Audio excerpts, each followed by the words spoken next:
Ce projet concerne la détoxification du tourteau de coton pour accroître son utilisation dans la fabrication de provende pour la volaille. Le projet a pour objectif d'enlever le goussipole du tourteau de coton. Le goussipole, c'est un composé polyphénolique qui est toxique pour les animaux, notamment les animaux qu'on qualifie, qu'on regroupe dans la catégorie des monogastriques.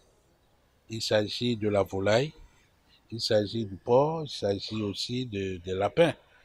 Voilà. Si ces animaux mangent en quantité déraisonnable le tourteau de coton, ils vont se porter mal, ils ne vont pas croître normalement. Il y a la détoxification qui va se passer en première année et on veut utiliser les procédés biologiques, des procédés sains de détoxification. Ça veut dire que c'est la fermentation. Et quand on parle de fermentation, on parle de micro-organismes. Il ne faut pas du tout avoir peur quand on parle de micro-organismes dans ce contexte parce que on veut utiliser les micro-organismes qui sont dans notre environnement, dans les aliments que nous mangeons. Déjà, vous prenez le aphytine qu'on appelle moutarde et il y a des micro-organismes utiles à ce projet dedans. Lorsque vous prenez les boissons à base du sorgho, le tchakpalo, le tchukutu, on va aussi identifier des micro-organismes là. Donc, quand je parle de micro-organismes, c'est des micro-organismes à la portée de nos consommateurs qui se retrouvent donc, dans notre environnement.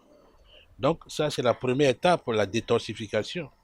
Quand on aura fini de détoxifier le tourteau de coton, on va essayer de l'incorporer dans la provende pour la volaille. Fabriquer une provende de qualité et moins chère. Et ces provende vont être testés non seulement au laboratoire à l'université, mais aussi on va aller faire des essais au niveau des agriculteurs pour qu'ils constatent par eux-mêmes l'efficacité de cette activité de détoxification que nous avons opérée. Et ça va durer 3 ans. Et nous sommes très passionnés pour faire ce travail. Des chercheurs de divers horizons de l'université de Wageningen aux Pays-Bas seront impliqués.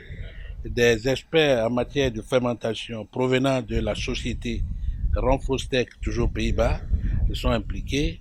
Et nous-mêmes, il y a une panoplie de chercheurs de la FSA qui vont être impliqués pour conduire les opérations.